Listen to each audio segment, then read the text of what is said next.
Hello everyone, this is the obligatory weekly sound check to make sure everything's working okay. If you can hear this over the sound of the heater, which I have forgot to turn off behind me, then just pop a comment in the chat and I'll know everything's ready. See you all at past. Bye.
Good evening, everyone. Welcome to In Studio Live, the 40th edition.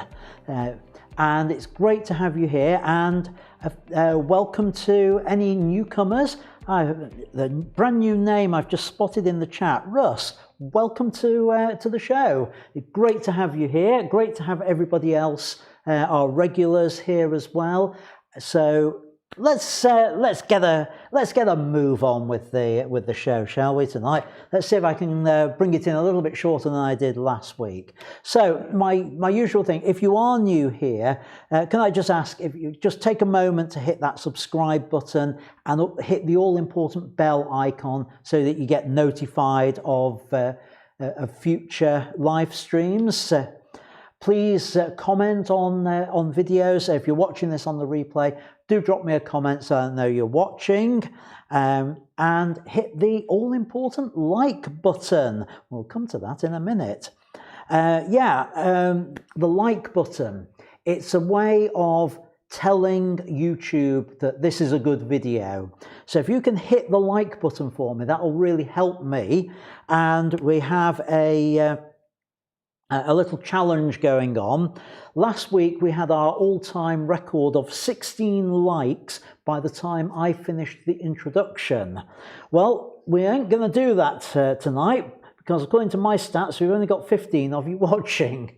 But if you all hit the like button now, that will get it up to 15, and it only needs one other person to come and join us and hit the like button before I finish the intro, and we'll equal the record. Anyway, it's just a little bit of fun that's doing that on there. And as ever, my thanks to those of you who've been sharing links to the show. I know Peter has been, he does every so often on the various groups he's in charge of, and I really appreciate that. So thank you, Peter.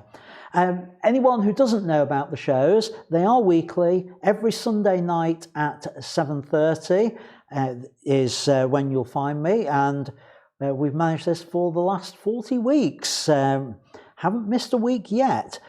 All the shows will remain in full on YouTube for quite a while. They are going to get edited down. You are going to find that a lot of the content gets moved over to my academy, but it's going to be a few weeks before that happens. So take your chance to go and catch up on some of the back ones. Oh, we've got a few other names I don't recognise on here, newbies. So, welcome, Rebecca. I recognise the name. I know who you are.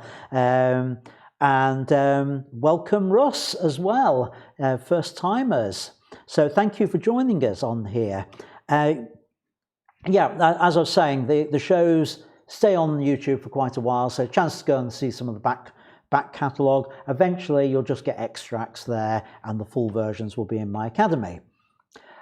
Just for the benefit of the newbies, so that you know how it all works, it is live, it's genuinely live. I will answer questions, so if you've got any questions, please pop them in the chat and I will try and deal with them as we go up. There may occasionally come questions that I can't answer straight away. Tonight, as you'll see, is one of those where it's a question deferred from last week, which I found I couldn't answer last week, and you'll understand why when I get there.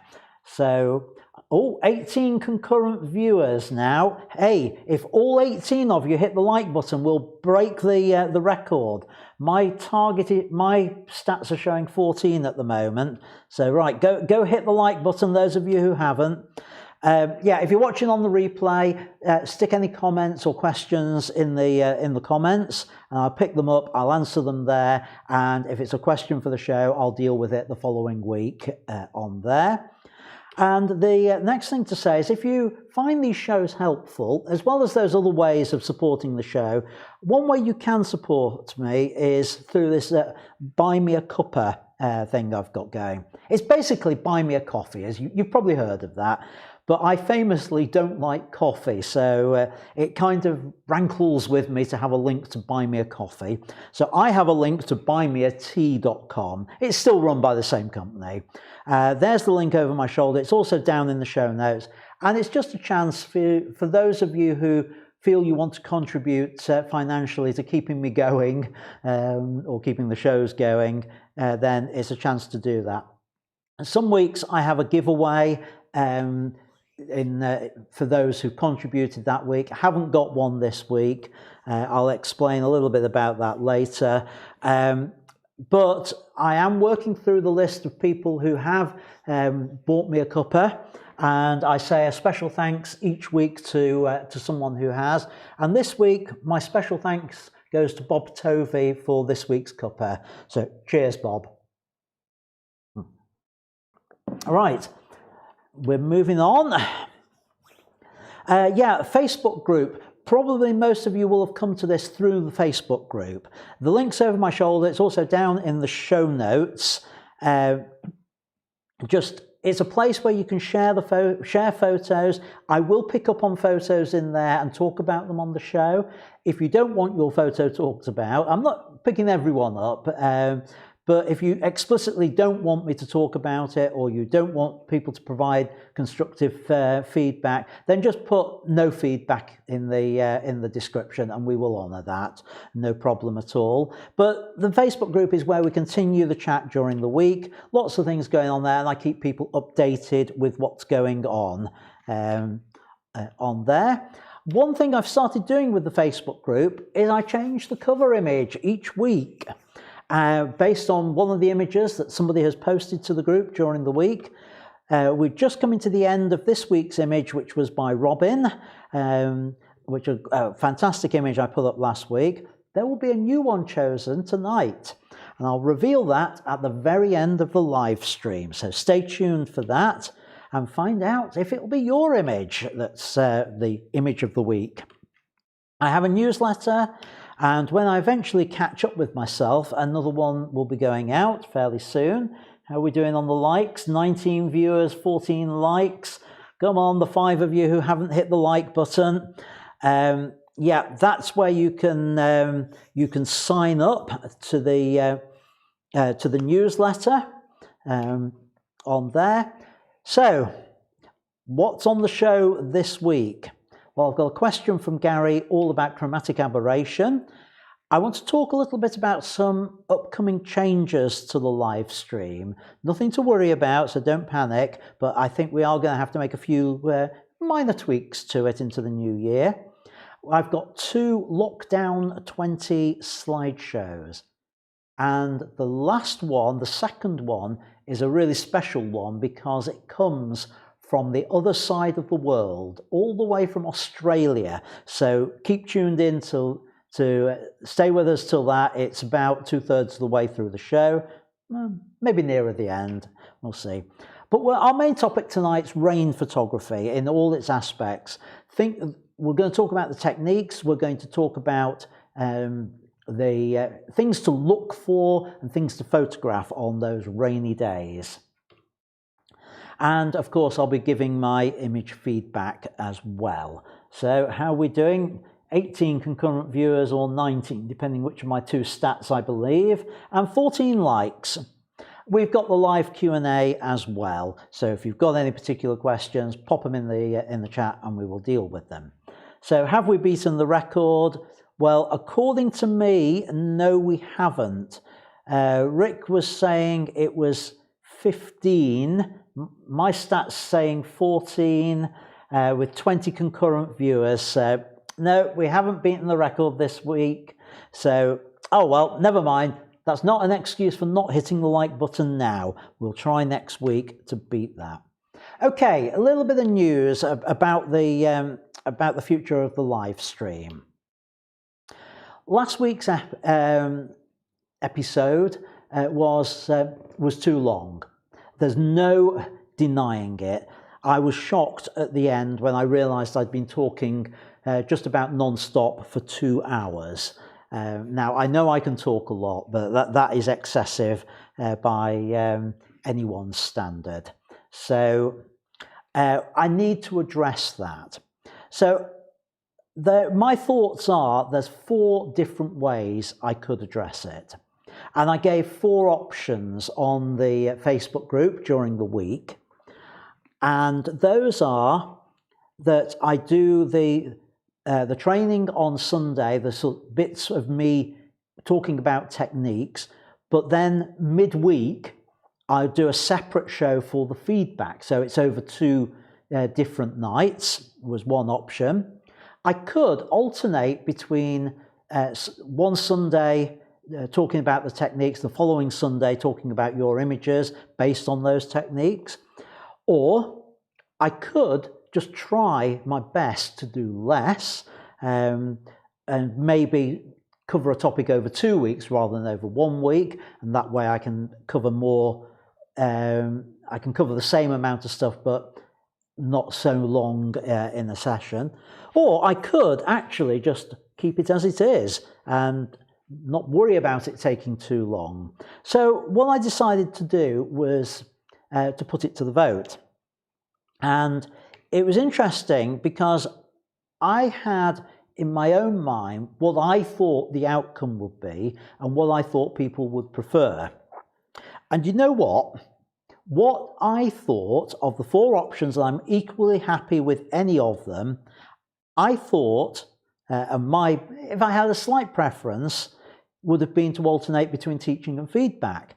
And that's the one that got 1 vote. So what do I know, eh? What do I know? What has got the most votes, as you can see from the graphic over my shoulder, this is what it looked like last night when I put this together. So it might have changed, I don't know, was that 16 people have said, right, do the teaching on the Sunday, do the feedback midweek. So that's what I'm aiming towards. I also know that 5 people said, just keep it as it is, and they're not bothered about the length on it. Right. Well, to those 5 people, this is what I say.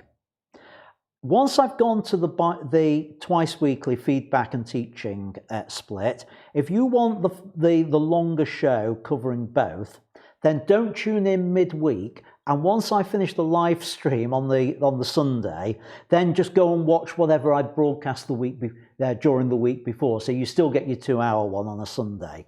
So on that basis, I think we're going to end up with a shorter Sunday and a training and a feedback session midweek. Now, what I don't know is exactly when I'm going to be able to start it. I'm hoping to have a holiday in January, as I need one. I need a break, and I may push back the change till after that, rather than starting it for 1 week and then having a couple of weeks off.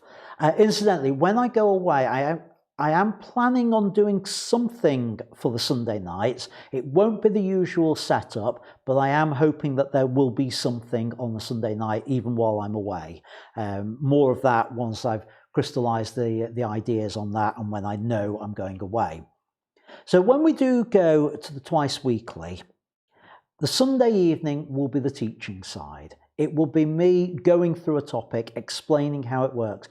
That's where we'll have the live Q&A part of thing. It'll be answering your questions. It'll be dealing with things like that. Then one night midweek, and I don't know which night it will be, which evening it will be, except to say that periodically it might change. And the reason I say that is, as probably I think most of you know, when we are not in the middle of a pandemic, I'm heavily involved with theatres, both doing theatre photography, but also as an actor and as a director occasionally. So if I'm involved with a play, I don't know, and I don't get to pick what nights of the week the rehearsals are going to be. So for example, if I was doing the feedback on a Wednesday and a play I was involved with was rehearsing Monday, Wednesday, Friday, as certain locations do, then I wouldn't be able to do a feedback session on the Wednesday. I'd have to move it to either the Tuesday or the Thursday for the duration. But it might be that I can't please everyone by having it on one particular night, and it may have to move periodically for that. I'm going to put another poll up this week on the Facebook group to cover the different nights. Now, just to say that if you don't like the idea of the twice weekly and you want to vote for one of the others, go find that announcement, click on the announcements on the Facebook group, cast your vote for the others, because that will influence what we do.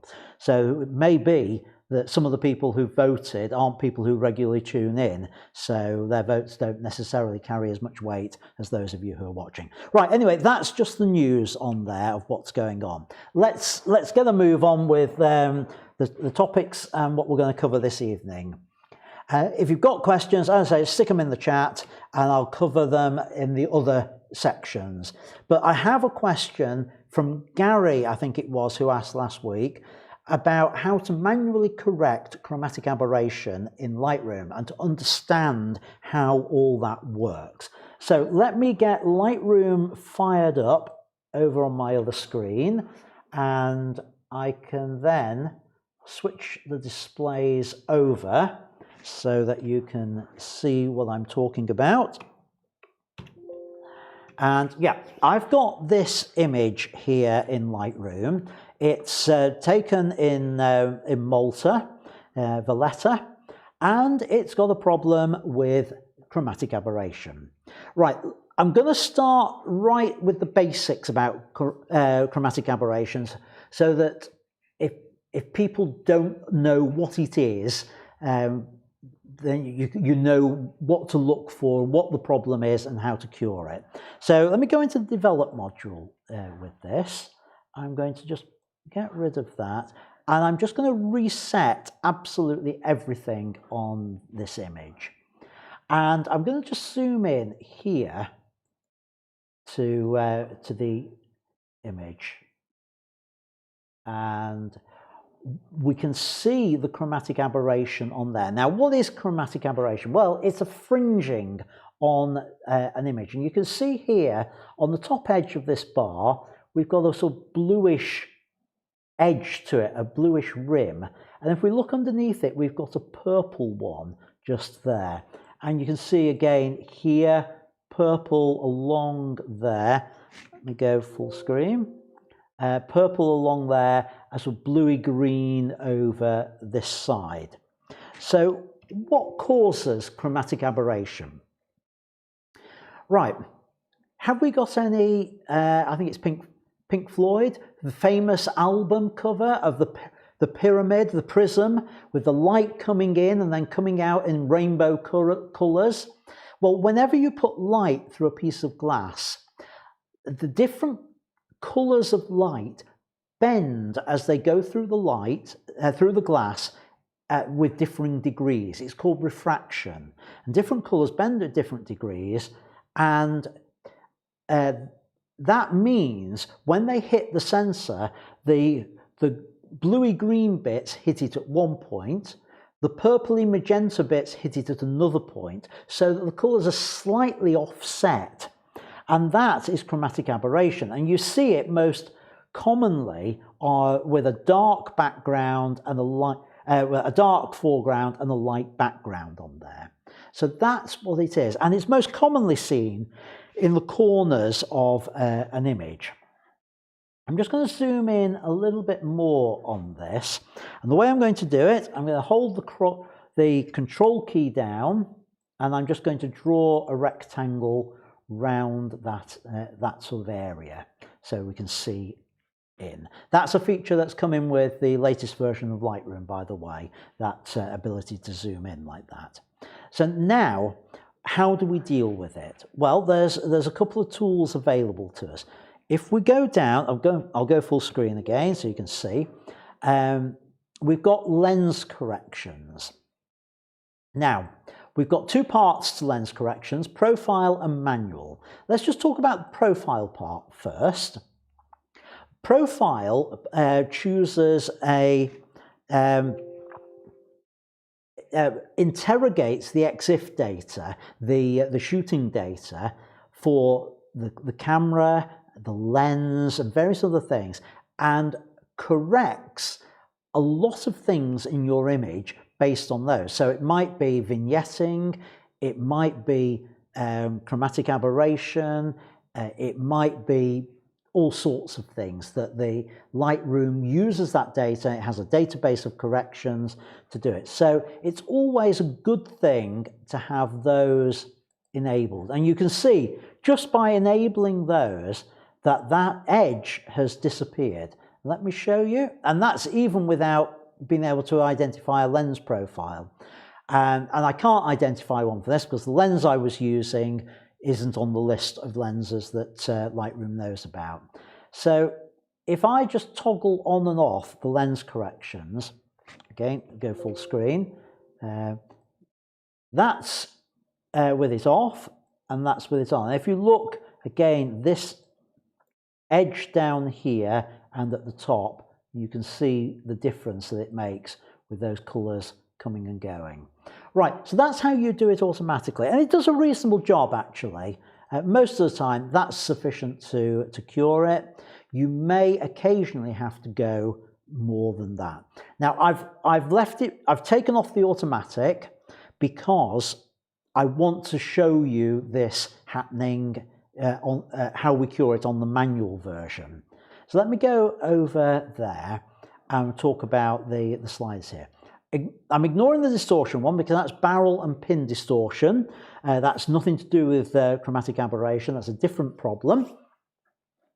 What we've got here is we've got a series of 4 sliders and a dropper tool. And let me explain what the sliders do. And as ever with Lightroom, they do, to my mind, they always put their sliders upside down.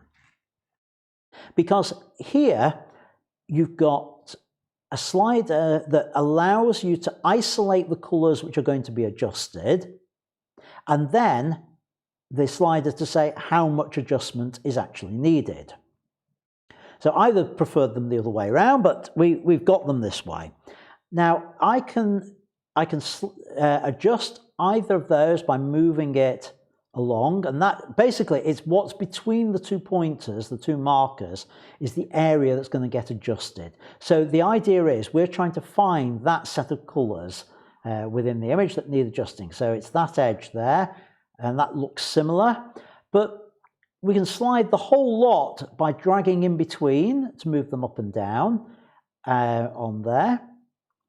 And here's another little tip for you. If I hold the Alt key down, I can, as I move it, it shows the black edge to indicate which areas are going to be affected. You can see as I move that, we've now got that black edge, and I can adjust there, just tighten it up a little bit, and on there. Right, I now know I've got the edge I'm looking for. Ooh, no, that's it.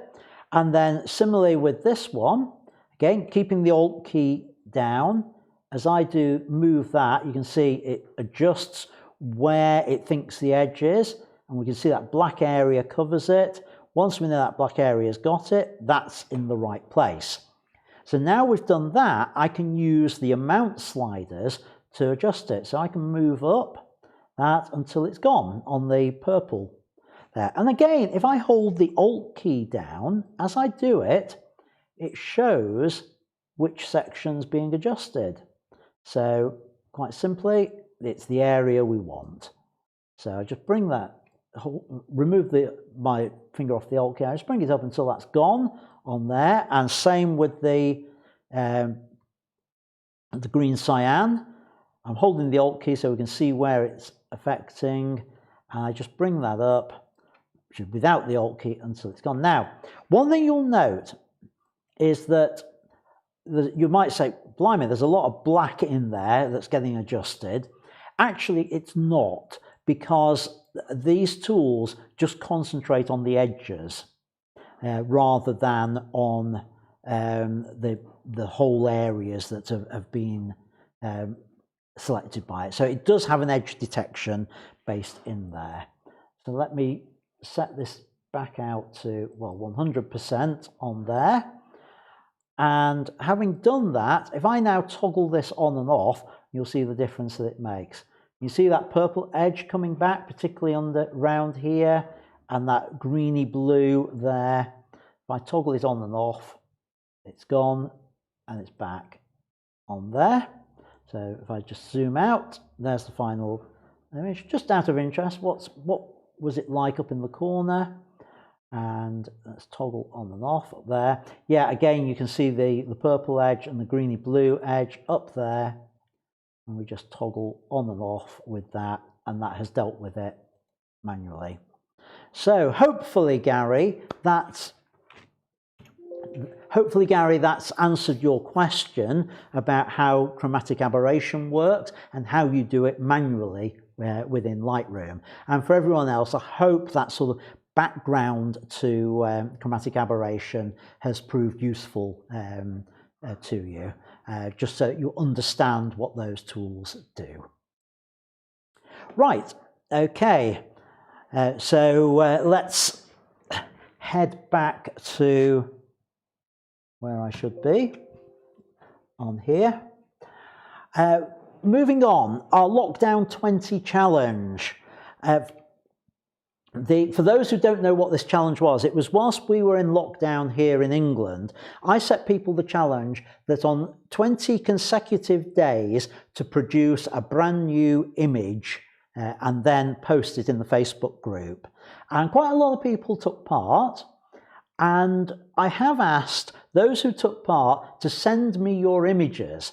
And so far, I've had 5 people send me the images. More of you took part than that. So the rest of you, if you're watching this, can you send me the images, please? Because it'd be really good to show the remainder of them in next week's live stream. Because next week's live stream is a little bit different, and they'll really fit in there.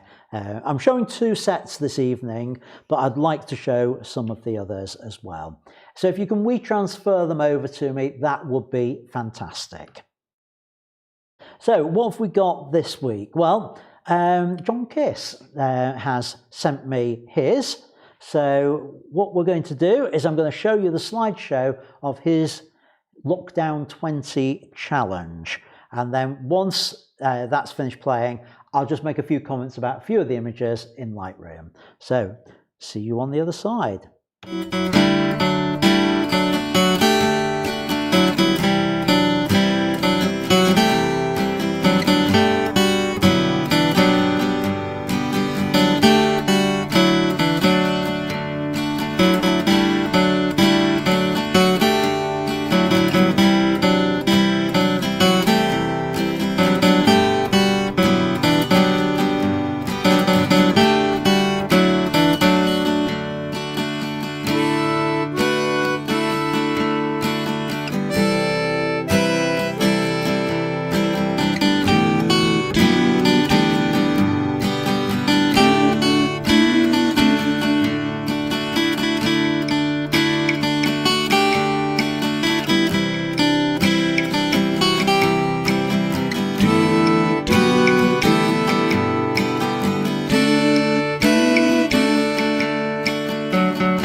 Thank you, John, for those images. And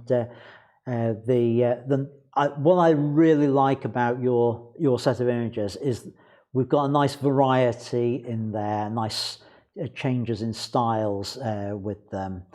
Now, quite a few of these images I've actually ended up picking up and talking about them in previous weeks, so I'm going to avoid those. So things like the autumn colours, the frost patterns, and the toilet rolls I've already talked about. I've actually even talked about the spider as well, although I do rather like that spider and the detail on there.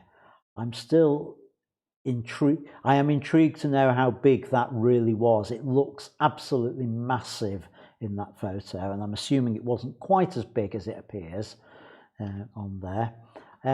But yeah, a few to just comment about on here. I like with this the nighttime low angle. Oh, excuse me. Sorry about that.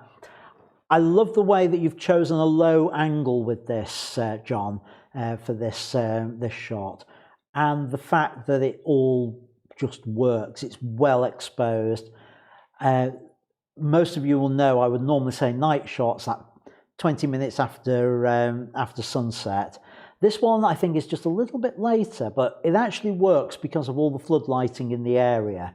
So lovely shot, and it sort of helps tell the story about lockdown. The fact that these days I don't know about everybody else, but I'm trying to avoid all the busy times going to the supermarket and things like that on there. Another one I really like is this this jetty, and I'm not 100% certain, but I'm pretty sure that's Gatley cars on there. What I like about it is it's a nice black and white conversion to it. It's a nice subtle use of a vignette on there. Some nice detail brought out with it. So it just works basically. And although you've got this dull sky, you've covered it with the trees by choosing a shot where the sky, there's a hint of it there behind the trees. We know what it's like, but it's not this big white area that's going to distract and draw us away from the jetty on that. Oops. Yeah, so those are the main ones, main things I wanted to talk about with yours. It's just a lovely selection, John, and thank you for sharing it. So, yep, got that right. So now let's move on. Let's move on to our topic for tonight, which is photography in the rain. Now, with this, a lot of the things I was going to talk about tonight, I'll be perfectly honest with you, I've already talked about on video. Not only that, I did it perhaps in a slightly more appropriate way than me just sitting behind a desk in the studio. So I'm going to play in a video about photography in the rain that I created in Canada. It's on my travel photography YouTube channel, so some of you may have seen it. My apologies if you have already seen it, but for the rest of you, I'm guessing you may not have. So let me just play in the video of techniques for photography in the rain as described in St John's, Newfoundland. So here we go. I'll see you after the video. And in this very wet video cast, I'm going to talk about photography in the rain.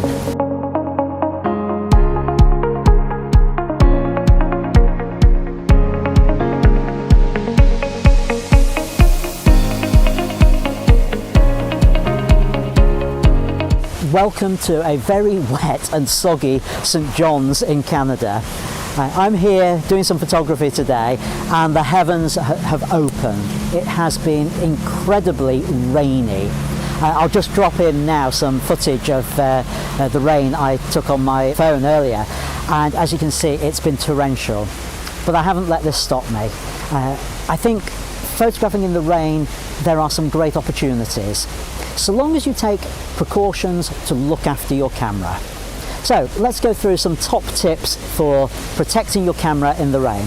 First of all, you want to try and keep it as dry as possible. Now, I'm fairly lucky because my camera is a 5D Mark III, and I would say it's weather resilient. I wouldn't say it's weatherproofed or anything like that. It's not, and Canon don't say it is, but it's fairly resilient in these sorts of conditions. So there's a few things you can do with your own camera. Now, you can open your coat and hide it under the coat out of the rain until you want to take a shot and then take photos that way. And I've done that in the past. You can buy professional covers. They go round the camera. There's holes at the bottom you can put your hands in. You can still operate the camera. Holes for the eyepiece, holes for the lens to come through, and that protects your camera really well. There are cheap versions, there are expensive versions on that. So you pay your money, you take your choice.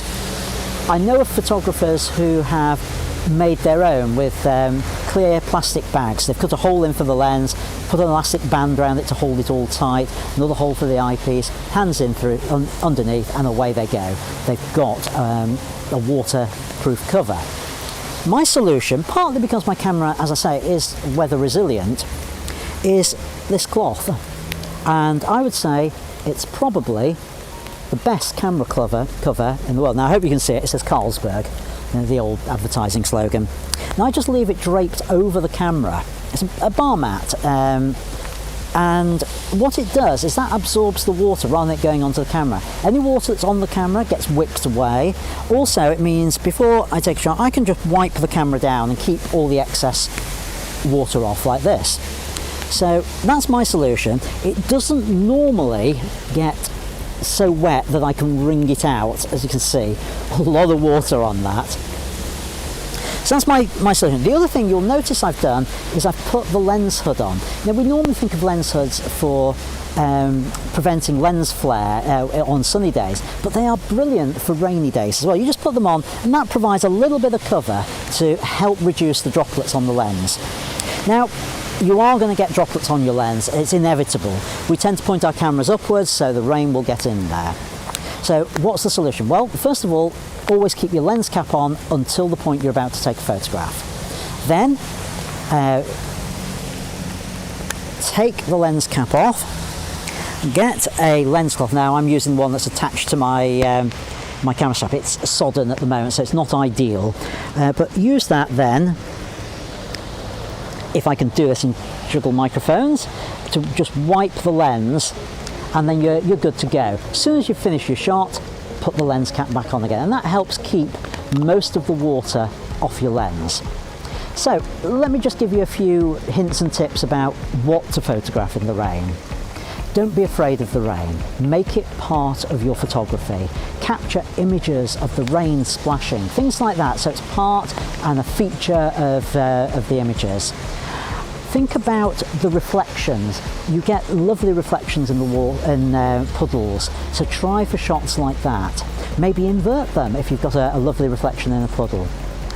Think about details, coming in close on subjects. You'll find that like that keeps the sky out, but it's usually a horrible wet grey sky when it's raining, so try and keep the dull sky out of your shot. Use, as I am here, the trees to mask some of the sky so it's not part of your image. That's another way.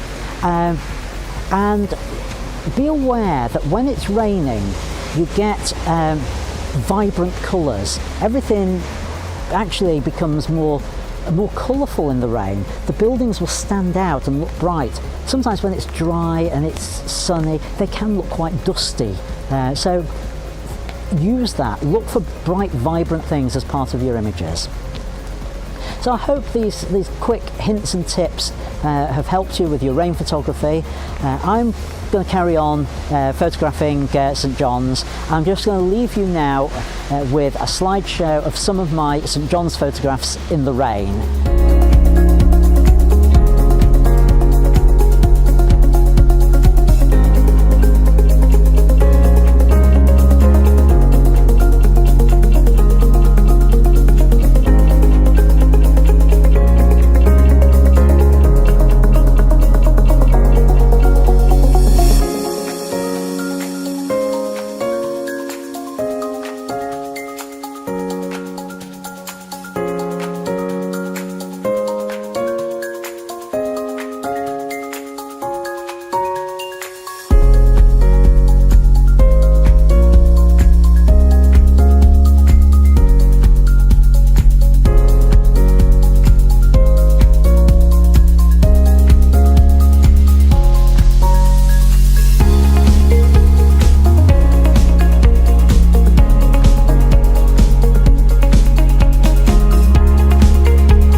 until next time, thanks for watching and keep making great photographs. Bye bye. And here we are back in the studio. So hope you found those tips and techniques useful. What I'm going to do now is I'm going to go through some images I've created in the rain. None of them are St. John's, so they're all different to the ones I've played in on the pre-recorded section. But I think there are some useful techniques that I can talk about on those, things that will hopefully give you ideas and give you some techniques. Right, I've just seen a question come in on the chat. I'll answer this one now. What software do I use to create my slideshows? So, yep, there we go. The software I use is called ProShow Producer. Unfortunately, it's no longer available. Photodex, the company that manufactured it, has gone out of business, so you can't actually get hold of it. They sold the rights to the code to another company that's produced a different piece of software, but it's subscription on that, and it's quite expensive subscription software, and I, for one, won't use it. I will carry on with ProShow Producer until it dies. At that point, I'll have to look for something else.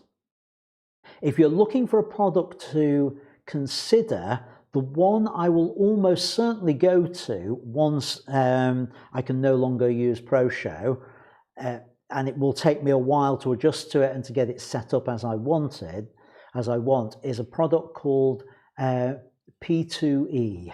It used to be called Photos to Exe, but it's now a much bigger tool than that, and they renamed it P2 digit 2 E. You see, I have to do that in reverse so you can actually see me right in the air. P2E. Have a look at that. It's still paid for with the software. But you can create templates and things like that. It's not as powerful as ProShow, by no means. You can get it to do that, but you have to put the time and effort in to create the templates and things like that with it. So that's my suggestion on there. At some point, I am going to end up looking at it, and at some point I will do a live stream all about creating slideshows and the options that are available for that. So with that slight diversion, let's move on with our photography in the rain.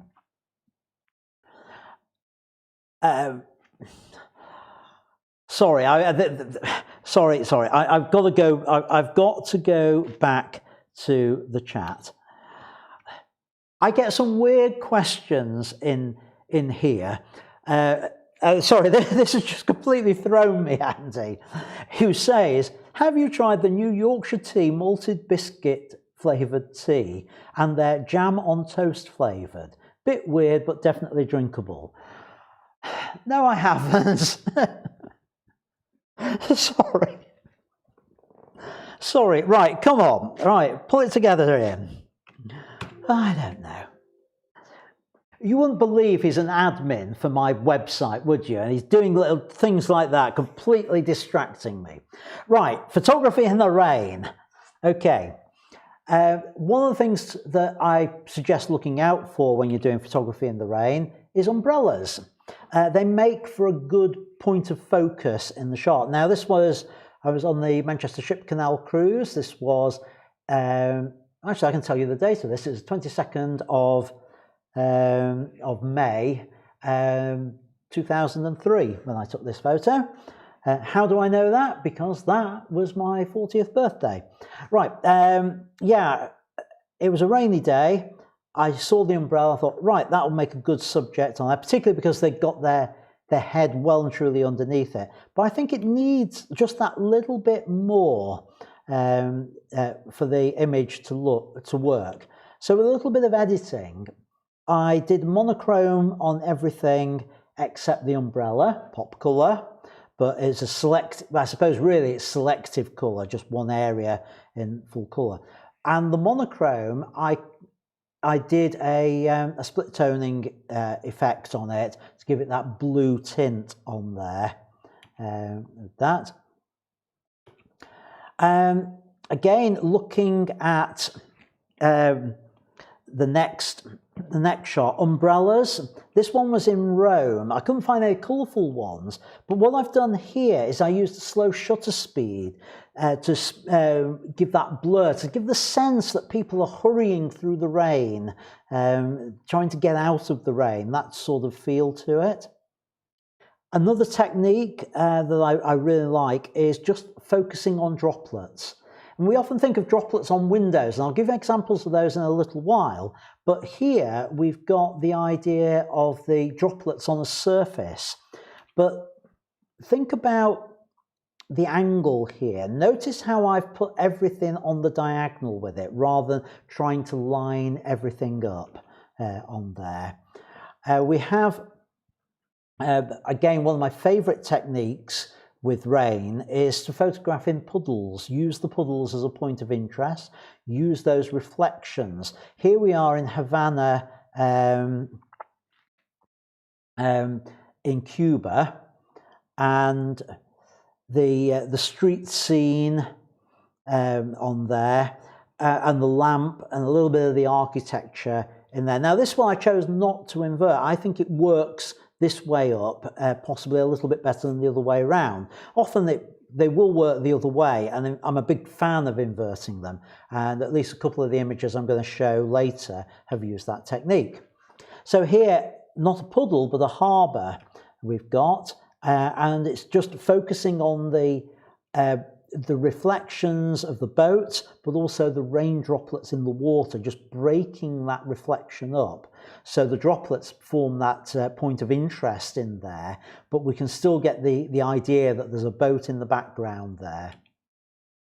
And back to Rome, Four Rivers Fountain. Again, here we've got the entire fountain photographed, but the base of it is in real life. The rest of it is in reflection. And it's split it into two parts. Excuse me. On that. Now you can just concentrate on the reflection part of it, and that works, but I don't think this one's quite as powerful as the previous one. But there is something we can do with it to make it much more powerful and much more interesting, and that is what I said earlier, and that's just to invert it. And this is my favourite of the Four Rivers, where you can see the full fountain but in a reflection, and the cobbles just form an interesting background over the top of it. So another way of doing the rain puddle type images to get that more interesting effect. One of the things I really like about photography in the rain is what it does with the ground. When the ground's wet, we get a different type of reflection. It's not a true reflection of a puddle, but this glow type reflection. And we can see it here with, again, it's people with umbrellas, but notice the reflection. You can see the columns reflected in that, in the ground there. And of course, the other advantage of doing this sort of shot in the rain is that it's typically less crowded, there's a lot fewer people there. And here we can see that reflection even better and even closer and even more defined. You can see those columns. This is St. Peter's in Rome. Well, I suppose technically in the Vatican City. And those reflections really work. That wet ground adds that extra interest there. And it's interesting to note that this is such a powerful technique that it makes things look more interesting, more saturated, if you like, that film companies and TV companies often do it with their night shoots. and watch a film at night or a TV program when they do night shoots. As long as they're not out in a wood or something like that, if they're out on the streets, they will often wet down because that reflection really works. I thought I had a different image to show you. It's clearly not. But and it helps draw you in. Here, a different type of reflection, that wet wood, the reflections on there of the doorway help draw you in to the silhouette of the people. This was in Bergen a couple of years ago on a cruise, and I suspect one person watching tonight might have actually been on that same cruise, because one of the photos is of exactly the same shot, one of the photos I'm going to look at later. Yeah, here's the one I was looking for earlier, how the lights on a wetted surface really have this glow to it, really makes a shot more interesting. So that's the sort of thing the TV companies are doing, wetting the surfaces to create that effect and make the shots look more dynamic. Also, when the rain stops, don't forget to think about the droplets. So here we've got droplets on a tulip, which just add another point of interest on there. It gives us a point for our eye to focus on as we look at the image on that. And I've done a similar sort of thing here with this umbrella, except with this, I've cheated. Was it after rain? No, it wasn't. All the droplets were put on there using a plant sprayer. And that's a trick for you. If you're wanting to create the droplets effects, you don't have to wait for rain. So some of the window ones that I'm going to show in a short while, those could have been done, they could have been faked with a plant sprayer to do it. But with this particular shot, notice in terms of composition that the hub, the center point of the umbrella isn't center in the center of the image, because that's not a strong position for it. It's right up in the top right corner, makes it much more powerful. On the other hand, these umbrellas have got genuine raindrops on. This was a flavor shot from a wedding album from when I was shooting a wedding a few years ago, which it was on a day when it poured down with rain, and we wanted to capture the flavor of what was going on with there. Now, as I said about the windows and rain coming down, here's an example. This is actually through a coach window, and this was an incredibly wet and rainy morning, and I doubt anyone will guess where this image was created. You'll certainly have heard of the city, but I don't think there will be anybody watching this slideshow who has been there, certainly not in the last 10 years. This was in Aleppo in Syria, and on a coach there. And I've just focused directly on the windows and let the scene behind go out of focus. And again, use that same technique, focusing on the droplets. And here I've got 3 different images just to show you how, just go back to that one, where not many droplets, just one or two on there, a lot more droplets and runs on here, and then a huge amount more there. And all processed slightly differently, all concentrating on the droplets. And if you look very carefully in the droplets, you can see inverted the scene through the window within each of the droplets. So it's a way of doing it rather than focusing on the scene in the distance. Now, I know that you can create great images focusing on the distance rather than on the droplets, and I'll show you comparing 2 images which are a comparison that were submitted by Anthony a little bit later to show how that works. One practical tip when you are doing this, you may need to manually focus, because the camera may lock on to the scene behind rather than on the droplets. It does happen with that. Think about also after the rain. So we've got the after effects. This was a day after a storm. The tree had come down. I went out and photographed that in situ where it was. Or even before the rain. Here, this is in Norway. It's the oncoming storm. You can see the rain hitting the fields there. I was on one of the mountains looking down, but I was in the dry at this point. Actually, I managed to avoid it. It went through the valley rather than up onto the mountains on there. This, on the other hand, was out in the rain. It's the Lowry Centre. And if you look very carefully into the darker areas, you can see that the rain is actually represented by lines. It's recorded as lines in the images.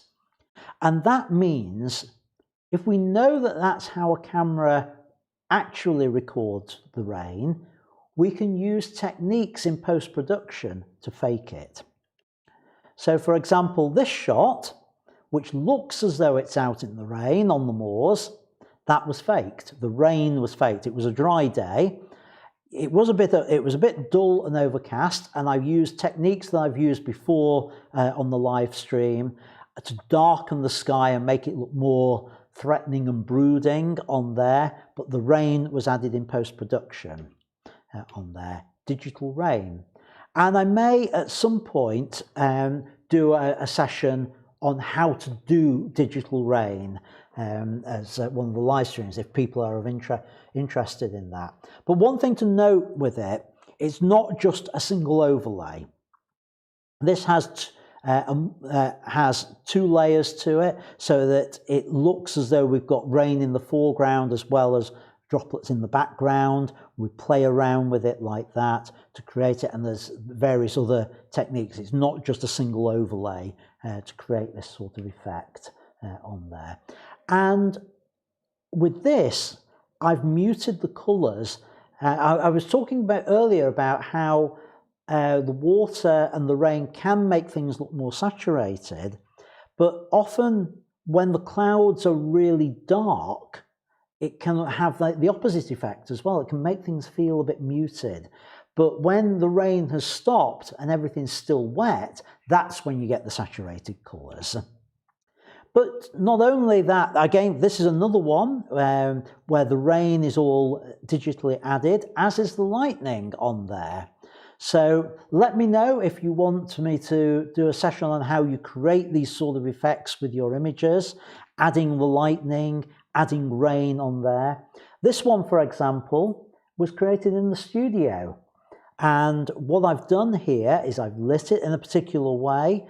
I've sprayed the model's face with water and flicked droplets of water on her to make it look as though she's in the rain. We've damped down her hair on that to create the effect, and added the lightning in as well. All created from scratch as layers that, well, once they're created, you can reuse them. But I can show how to do those maybe on a different live stream. This one also in the studio, but the rain isn't faked. This was genuinely coming down from, well, approximately over where I'm seated now.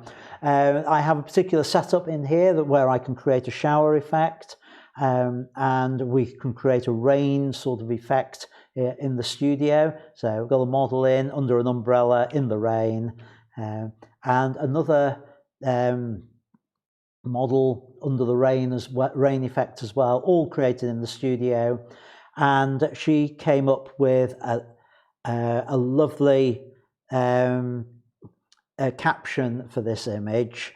It was about don't wait for the storm to pass, learn to dance in the rain, was her caption for it, which I thought was quite nice on there. So again, we've got those kind of things with the rain. You can fake it, but hopefully some of those techniques I've talked about will have been of interest to you. Oh, and time's moving on already. Right, second slideshow for the lockdown challenge. This one is a special one in that it's come all the way from Brisbane, Queensland, Australia. And I'll play it in. I'm pretty sure Norman probably isn't watching live because of the time difference. I will go through his photos afterwards, make a few comments, and hopefully, Norman, you'll be able to watch this on catch up and get the feedback. So here's Norman's lockdown challenge. And in this very wet video cast.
Thank you, Norman, for those images. Nice little slideshow.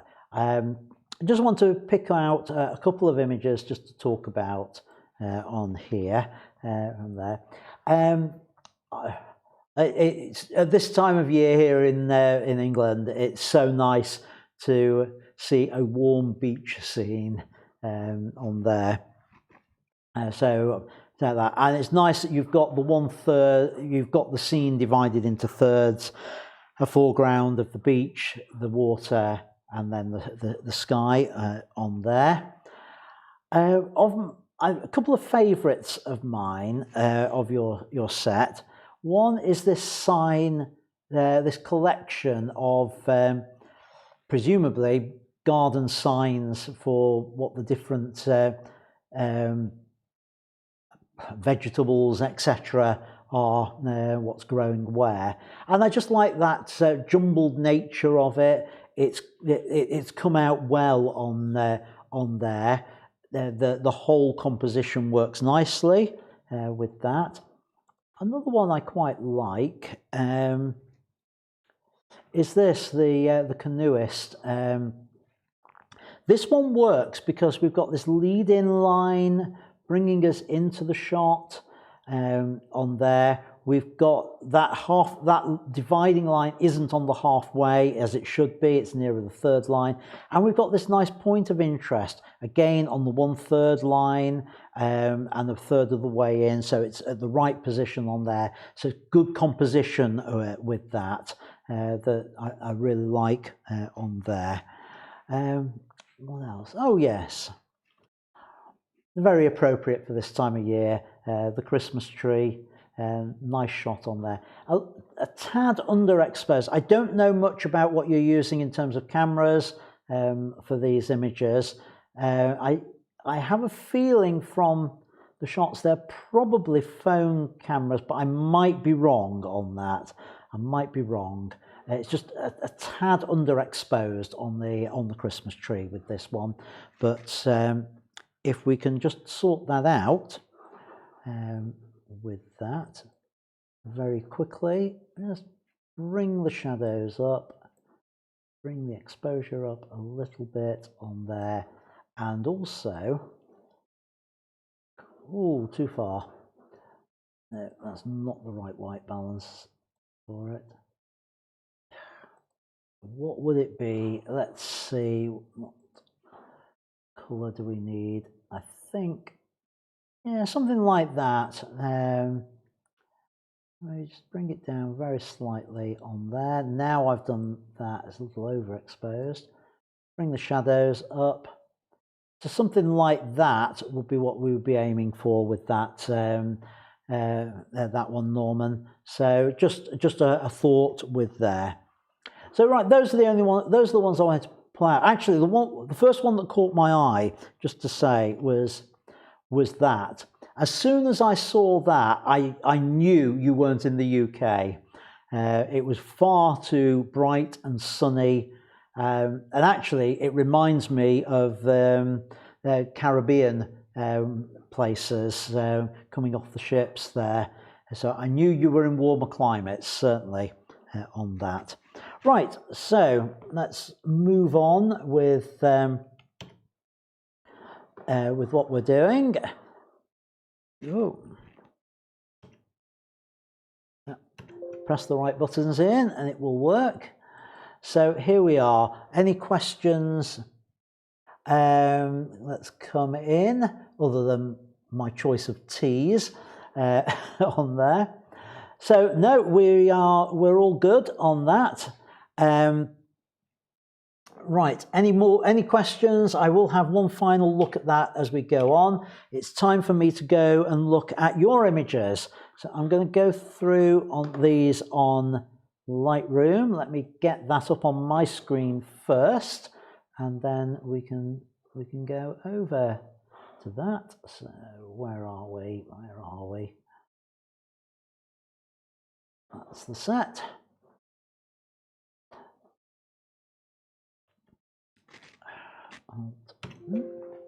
Right, here we go. So let's go into development. Right, this comes from Anthony, and this is what I was saying about two different ways to approach the rain droplet. On this one, Anthony's focused on the scene behind, and then on the next one, he's focused on the rain droplets themselves. Now, tip for you here. So I know you're swaying around in a gondola on this, but if we can get the horizon straight with it, that will help. And what I would try to do with this is I would try, actually I don't think I've got it quite straight, have I? I would try to make both images from the same perspective. I know you're moving, and it's difficult to do that. But also with an image like this, because it's a dull day, it lends itself probably more to black and white. So what I'm going to do, go down my old standby of 03, just bring that up a little bit, add a bit more clarity in there. Now all these things are available in Snapseed if you're working on your phone, similar sort of tools available on there. And that I think actually works nicely. We've got the droplets on the window. I think it adds a nice pattern to it. And of the two, the first one I think is the better. I do the same on there. It sort of works. If we, again, I think, can I straighten that horizon a bit, bring it in, bring it down, we can see the sort of effect on that. And yeah, that works also, but that black and white conversion to it, make it a bit contrasty, make it, well, clarity is the effect in Lightroom. If you're using Snapseed, look for, I think it's structure, which comes under detail, something like that will give you the same sort of effect that clarity does on there. Bill, I don't know whether you're watching or not, but this one comes from 1990, a Steam Train in the Rain. Train in the Rain, really like it. It is just a shame about the white sky, which does tend to pull the eye away and also hides the rain effect on there. But it's a nice black and white, I'm going to say black and white conversion. I bet it isn't a black and white conversion. I bet that was black and white film that it was created with. Well, certainly in 1990 it wouldn't have been digital, I know that. That's definitely film. Another one of Bill's which was digital, this is a black and white conversion, and this is Stockport Market Brew in the rain. Nice to see Stockport as busy as it ever is in the shot. And again, this is that wet surface and those reflections that just add that extra detail there. And absolutely spot on, black and white conversion really does make it work on there. And notice how Bill has also corrected the verticals, made sure everything is vertical. Now, I don't know whether he did it in camera. If he did it in camera, it's all about keeping the back of the camera vertical. So you're not tilting it down, not tilting it up. You keep it perfectly flat. If you have tilted it, then use tools in post-production to straighten everything up again afterwards on there. And here we go. This is what I was saying about, I was pretty sure Bob was on the same cruise as me. That alleyway I photographed in black and white, Bob did here in colour. And just very, very quickly on this, actually I'm going to do it with my presets. Reset everything, choose a suitable white balance on there, bring the exposure up a bit on there. Recover the highlights a bit down on here. That's shadow recovery, maybe not that much on there. The highlight recovery down to about there. Transform, auto, what's auto going to give me? Not too bad. Upright full. Yep, that one will do it, which means I need to crop it. If anyone's wondering about these presets, if you have a look at 2 live streams back, you'll find a whole session about them and tutorials on how to use them. Yeah, it's not perfect on the settings there. Do I want to enhance the colour?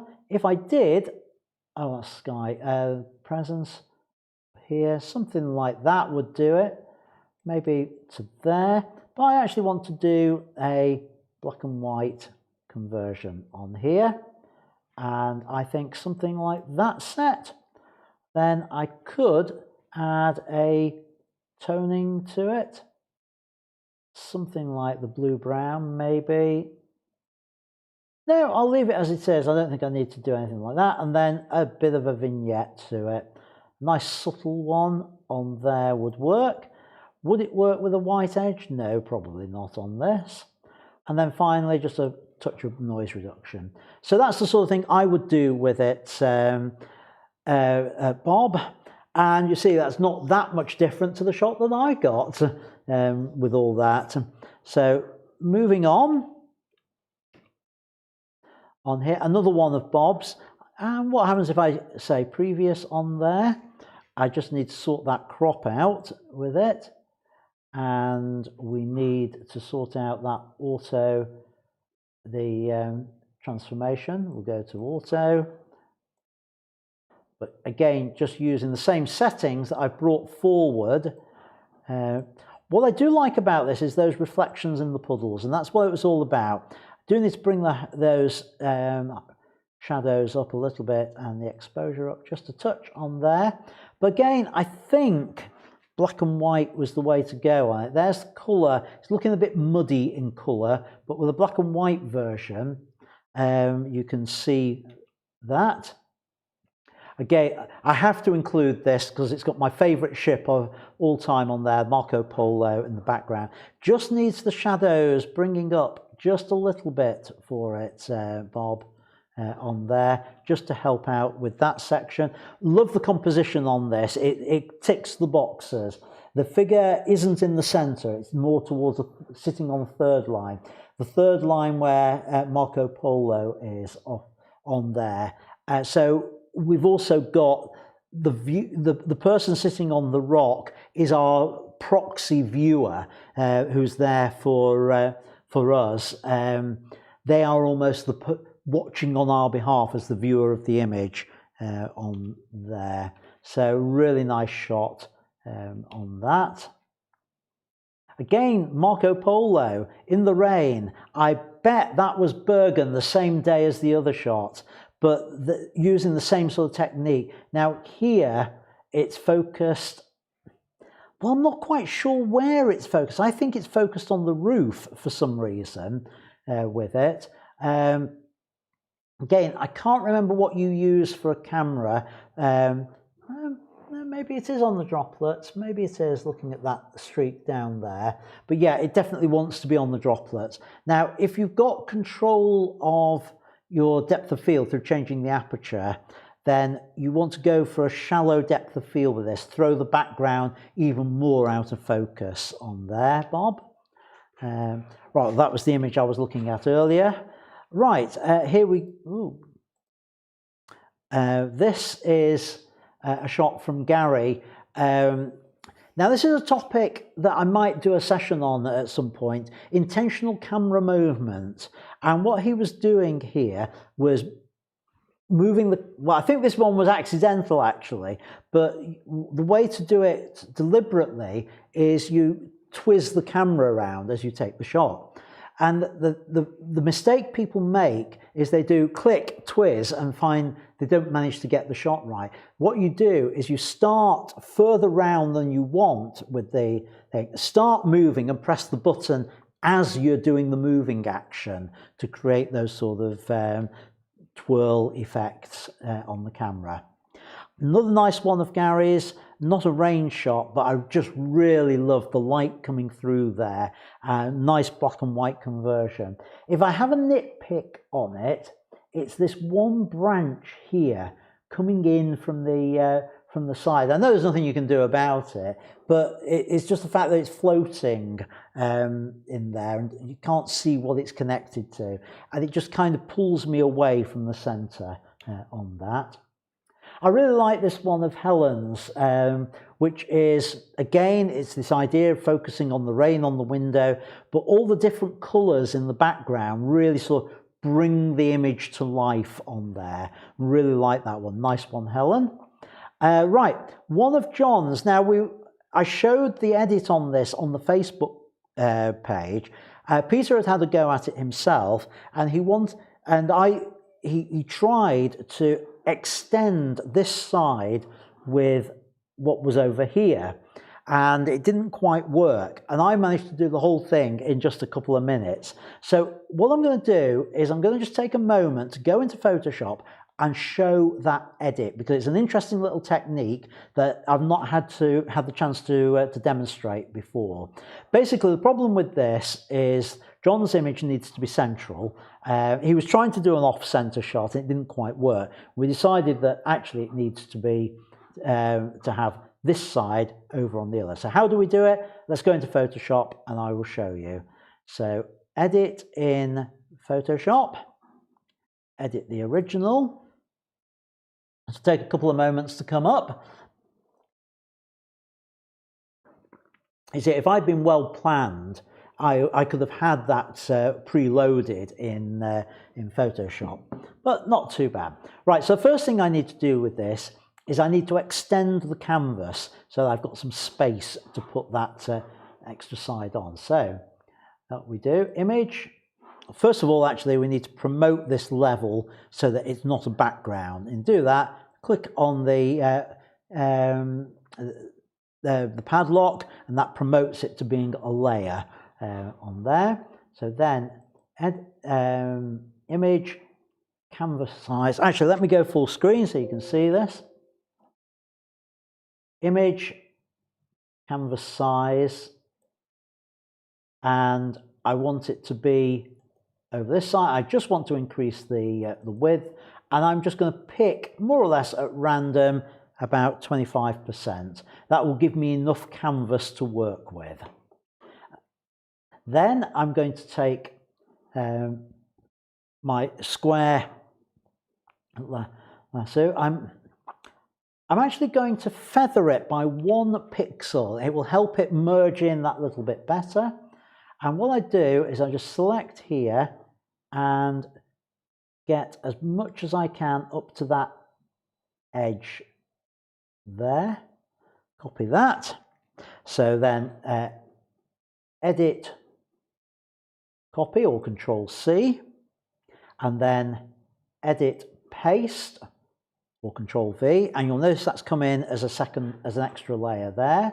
I then use the move tool, move it over this side, and now I'm selected on that layer, edit, transform, and flip horizontal. We've got that there, and at this point I'm going to zoom in. So zoom right in on here, lose that call out there, and hold the space bar, move everything around so I can see what I'm doing. And I'm now just going to drag this until I find the point where it all lines up at all the points. And I'm looking, I was just about to point to the screen and you can't see my fingers pointing. I think it's got to be round about there, I think is where it matches. On there, and just scroll down. That all looks a good match on there. It's slightly off at the bottom, but we can deal with that. What we do for the bottom part is I take this layer and I will duplicate it, and then that duplicated layer I will just pull vertically down, and that's sufficient. Oops, pull that down below. Sorry, it's the below layer, right down to there. That will cover. No, oh, I'm on the top layer. That's why. Just undo all that. Right. Okay, I've got both of them. I've got the lower layer selected. I can now pull it. Right. I'm going to unselect that and do there, because what's happening is it's automatically selecting the layer as I click on it. So pull that down on the bottom layer, put the top layer back, and there we go, we're all lined up properly. Sorry about that one, that just took me a little bit too long on there. So now let's Control 0 to fill the screen. At this point I can then crop it to bring in onto that edge. Return. So there we go, we've got, and I do find the crop tool, there's a bug in Photoshop. The crop tool locks on, but actually leaves 1 pixel's worth on there, which is really annoying.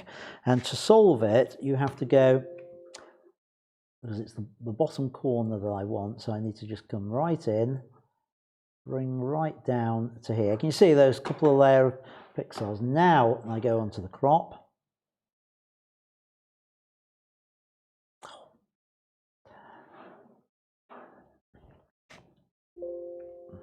That does come out. Oh, it's a pain, this.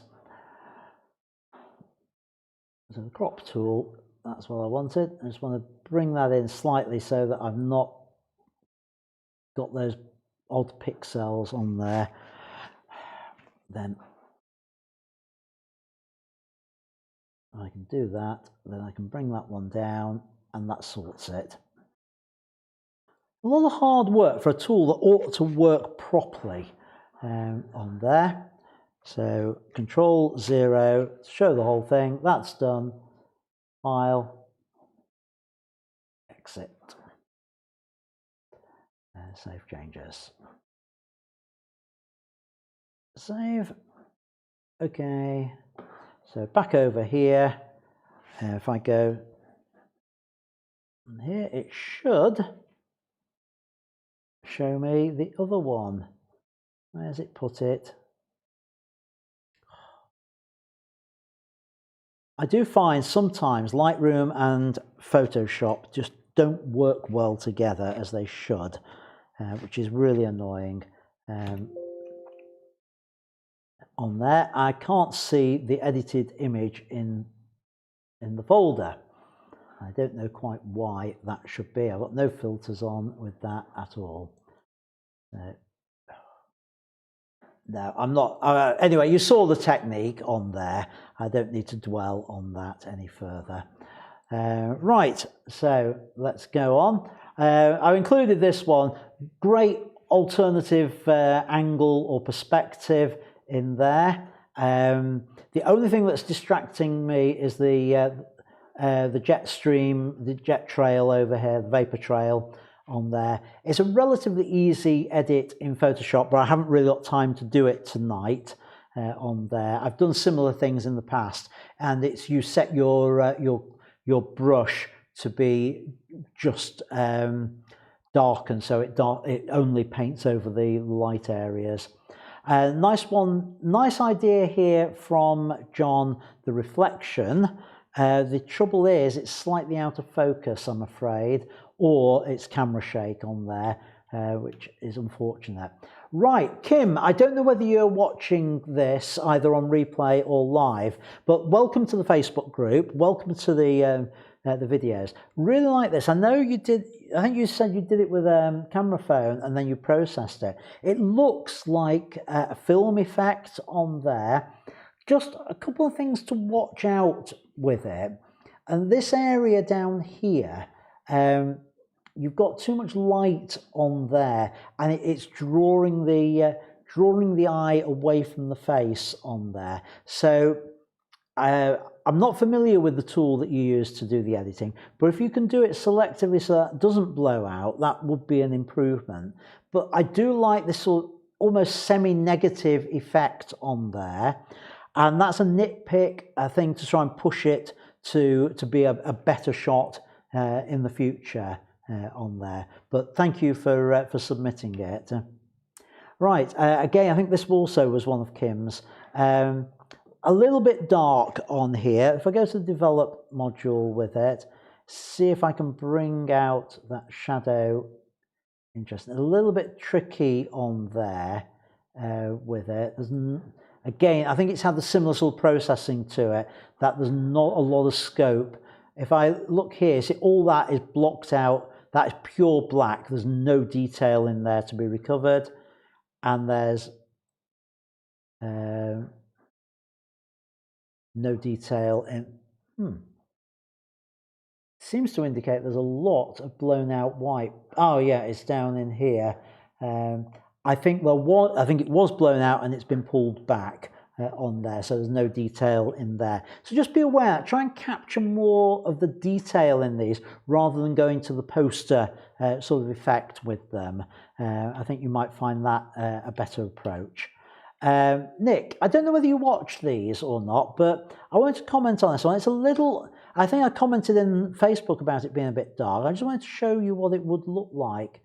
So brought up a little bit, the shadows up, that's gone a bit too far now, and a bit more vibrance to it. Maybe a touch of saturation in there. Bringing the shadows up, a little bit of contrast in there, and it's tilted as well. I think it just needs a little bit of straightening up on there. Something like that. Now the before and after on that, before, after, and it just makes a bit of a difference to it. And I think a little bit of dehaze, just a touch, on there. Now, I know you work with a phone. As I've said many a time on here, try Snapseed for being able to do these sorts of edits. The same sort of tools are available in there. They're just called different things, but that's the sort of thing I would be looking for in there. Moving on, again, another one of Nick's. I think focusing slightly off on this, but nice idea, nice concept. Again, I think it needs just a little bit of vibrance or saturation just to bring the colours out on there. And take that off with it. Peter, love this one. Those vertical rains. So rare do we see the rain coming down actually truly vertical. So it's really nice to see that on there. Nice idea with it. And again, the droplets on here. Now, compositionally on this, I think it needs to be a little bit tighter. And I'm trying to work out in which way. I wonder whether just something like that might work, or is it something like that that it needs? I can't quite make my mind up. There's something not quite right with the composition, but I can't quite work out what it is. Does it need a vertical composition? Maybe. Yes, maybe something like that. A little bit more space at the top with it. Not entirely sure. And a bit more on the saturation. So we'd have something like that. Yeah. On there. Moving on. I do like this one. I like the fact we can see the rain on there, and I understand that you were on the absolute limits of your camera on this to be able to get it. It would be nice to see the rain droplets a bit more on the branch, but I'll live with that. But again, the exposure's down, and I think just a hint more on the vibrance with it would help that. Maybe just a touch on the clarity. I think that's the sort of thing you need. Right there, moving on. I didn't think I'd put that one in. Never mind. Yeah, these with the puddles. This is doing the same as we were seeing with the droplets, but done with puddles, where you've focused on the puddle or focused on the scene through it. And actually on this one, I love the sort of texture of the puddle and the droplets and the surface on there. I prefer this one to the one with the tree, actually, on there. Although I do like the bokeh effect of the sparkly bits on there. But I don't think the tree's truly sharp. Difficult to tell with the resolution, to be honest, on there. They both have merit, actually. The more I look at this, the more I think, actually, I do like it. But I do like that one. I really like that one. And to fit. And yeah, wonderful shot of the cat. Absolutely spot on. Get down at their level when you photograph them, as you commented on the thing. And that has worked. Just be a little bit careful about clipping the ear off. That's the only thing that lets this down, that clipped ear. But other than that, that's a lovely shot. You've got the focus point spot on the eyes, so it really works. And Peter, nice one here. Normally I would comment about the colour cast on here, but I think it actually does work. Although I do wonder about trying to take the green out just a little bit and making it just a bit more natural on there. If you want to do it with the dropper, here's a trick. If you haven't got a grey area, do the whites of the eye. Now, that's gone too far altogether with that. And then I would just warm it maybe slightly on there. No, don't like that. I'll go back to there. So it was just a slight tweak to that colour on that, which I love the rain on there, the person looking through. The only thing to watch is the crop at the neck. Be careful about going through that. Maybe just an inch or so lower would be what you would need with this, so that you're not, it just feels a little bit tight around here on the neck with it. Right, Rebecca, thank you for submitting to the group. This is your first image on there. Rebecca's kindly sent me the original RAW file, a NEF file it's a Nikon, and she's also included the XMP file, so I've got her settings as well. This is the image that she posted to Facebook, and I think it's a little bit on the dark side. Let me move over to the original file, the NEF file, which, as we can see, is a little bit dark even after her settings. So one of the things I want to do at this point is I want to create a snapshot of original. I'm going to go full screen so you can see exactly what I'm doing with this edit on here. So I've got your original saved. What I want to do at this point, my normal thing would be to reset this. So if I reset, the problem you can see is it's changed all the different sliders. I'm going to undo that. The reason I'm not going to do a true reset on here is I can see, Rebecca, that you are using process version 3 on here, which tells me you are probably using an old version of Lightroom, which means I want to show how to do the edit on the old version of Lightroom so that you can copy the same steps if you want to do it. So what I'm going to do is I want to reset everything on the processing here. So the way I'm going to do it and keep the process version as process version 3 is if I double click on the word treatment, if I double click on the word tone, that will reset all those. And that's the original as it came in from camera. So now, knowing that's the shot, it's underexposed. So what we want to do is try and bring out that detail. So I'll bring hang on, that's changed the process version as well. No, it hasn't. Sorry, my mistake. That is correct on there. Hang on. No, that's right. Yeah, okay, sorry.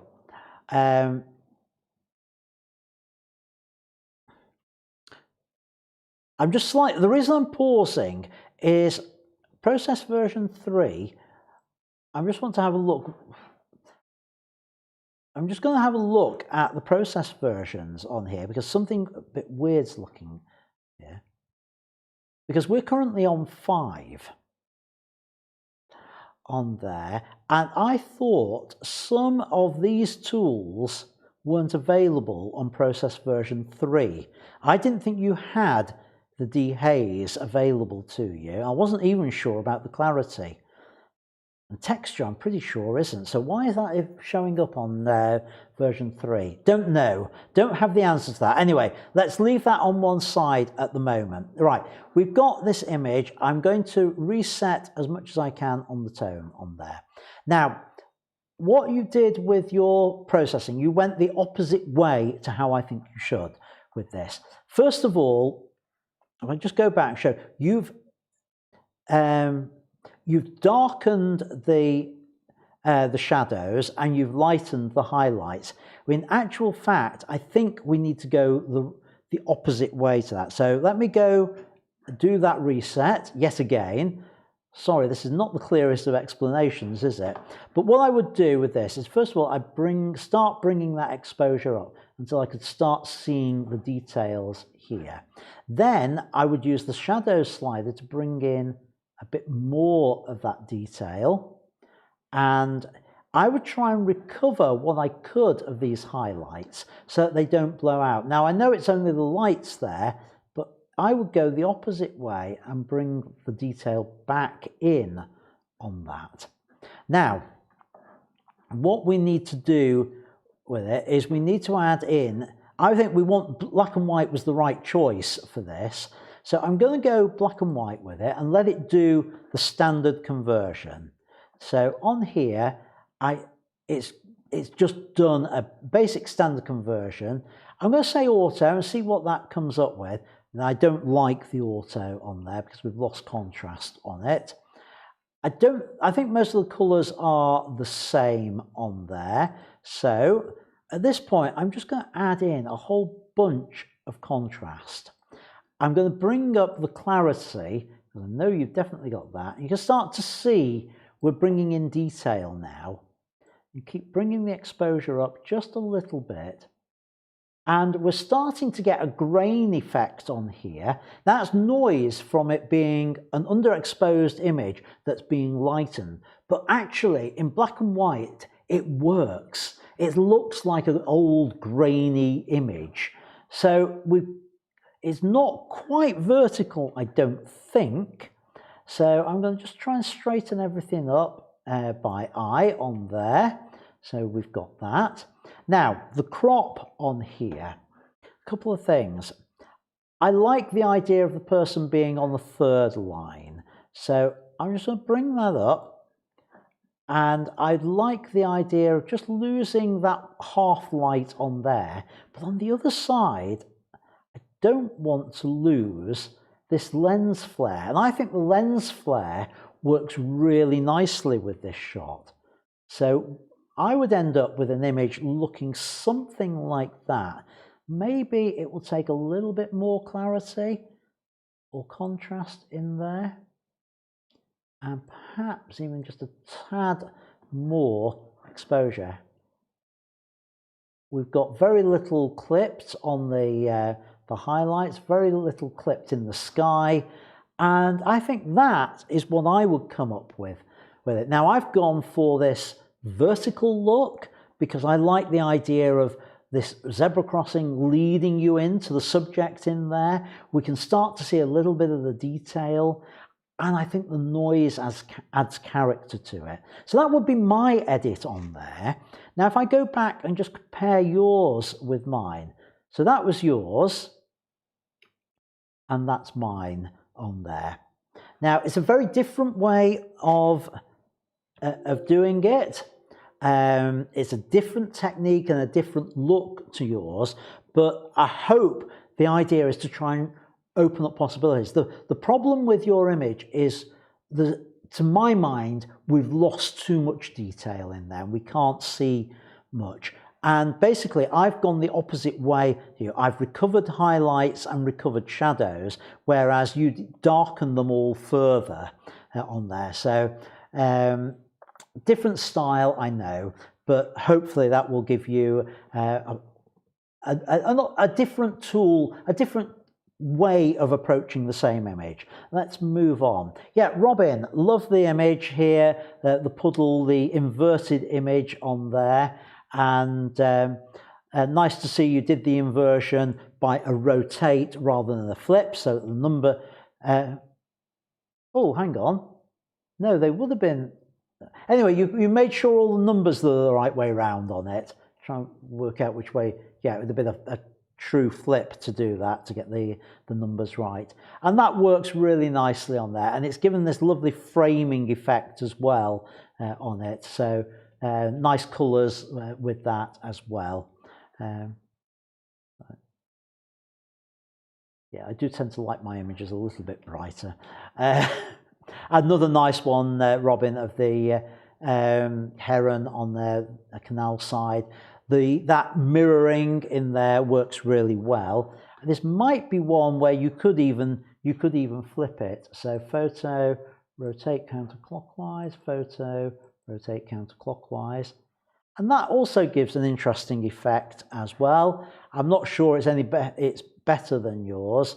I think yours is probably the better, but I just wanted to see whether it worked and to do something maybe along those lines that you can do with it. It gives an interesting idea, a slightly different almost impressionistic look on there. And this is amazing. In fact, we can see all the little cells and the veins and stuff like in the magnifying glass of the plant. So I want you to all see this one absolutely full screen on there. It's a really, really nice shot. I really like how that has worked. Oops. Raven in the rain. Well, crow, I suppose. Again, it just ticks all the right boxes. I'm not sure whether the verticals are quite vertical on there. So let's just straighten those up very slightly. That would be the only thing I need to do on that one. Lovely shot, nicely framed, really, really sharp as well, as far as I can tell on a Facebook image. And again, another lens droplet works so well on these. So that's all the images for this week. Let me head, actually let's head and have a look at the chat, see what's been going on over there while I've been talking. A few things. Oh dear, I've spelt Rebecca wrong. I've been told off. Right, yes, Richard asking about getting the presets. The presets I'll put a link on the Facebook page for them. It was previously only available through the those who'd bought me a cup of tea that particular week, and I sent out the link for it, and to my Academy members. They are now available to buy. They are going to be updated. They're in beta at the moment. I need to do some more work on them, but I'll put a link in the Facebook group after the thing, because it's not readily available on the website on there. And yes, Rebecca, I will send over my version with all the. I'll send it over with the XMP data for you as well on there. Just to ask you, if you let me know at some point, Rebecca, what version of Lightroom you're working with, just so that I know on that. So yeah, that's there. Right, finally, let me just wrap up, I think. We've just got a couple of things. The questions I've just dealt with. So the wrap up, thank you everyone for submitting your images. And thank you particularly for the people who did the lockdown challenge on there. Don't disappear yet, folks, because I want to give you the reminder to subscribe, to comment, and to like. 18 likes so far, great, well done. And just a reminder again, if you found it helpful and you feel you want to, it's not obligatory at all. If you want to buy me a cuppa, that's the link to do it. And cheers, Bob, for this week's cuppa. And this is this week's image, the new cover image for the Facebook group. I've chosen the one of the droplets by Helen because it just stands out with all the different colours in there. It feels slightly Christmassy on that. So congratulations, Helen. I'll swap that over very shortly, and I'll choose another one next week. Will it be yours, folks? So next time, right, what are we doing next time? Next week will be a feedback special. So I'm just going to concentrate on giving you feedback on your images. I may just throw in a couple of extra little tidbits as well. I'm probably going to announce next Sunday the challenge that I'm going to be running in January. Totally free challenge. It'll be done on the Facebook group or through the Facebook group to get you out creating photographs in January. And don't worry, it's not a photograph every single day challenge. So you can have days off and things like that, but it's an ongoing challenge. and you're going to be in competition with each other as well. So I'll reveal all on that next Sunday. So the theme for the coming week, because I haven't got a theme specifically for next Sunday, I've got a generic theme for you. Light. Now, that might be Christmas lights. That might be how light plays on a subject. It might be how you use light to create shadows. Interpret it how you will. Our theme for the week on the Facebook group will be light for this week. And any images you would like me to provide feedback on for next week, here's the thing I'm going to do. I am going to, yes, I'll pick images off the Facebook group, but I am going to give priority to any images full size with all the shooting data, the XMP data, that are emailed through to me, so that I can, it's a much more worthwhile feedback process if I've got all that information. So I will give priority to those. Now, here's the thing. If there are images you want me to give that level of feedback on, send them to me. The email address is contactme@ians-studio.co.uk. I'll put it in the Facebook group when I announce the thing for the week. Send them to me there. Don't flood my inbox. If they're JPEGs, do them like that. If there are DNG files and the XMP file to go with them, do it by WeTransfer to that address. But I'm going to say only maximum of 3 images to email to me. I won't promise to do all 3. It depends how many I get in on that, but maximum of 3 emailed to me of that. But I will give priority to any which are sent that way, because that's better for everybody as part of the feedback process on there. So that's it for this week. Thank you all for watching. It's been another long one again, I'm afraid, and that nearly 2 hours. I definitely need to split this, don't I? So until next week, folks, until we're talking in the forum, keep making great photos, and as ever, thanks for watching. Bye for now.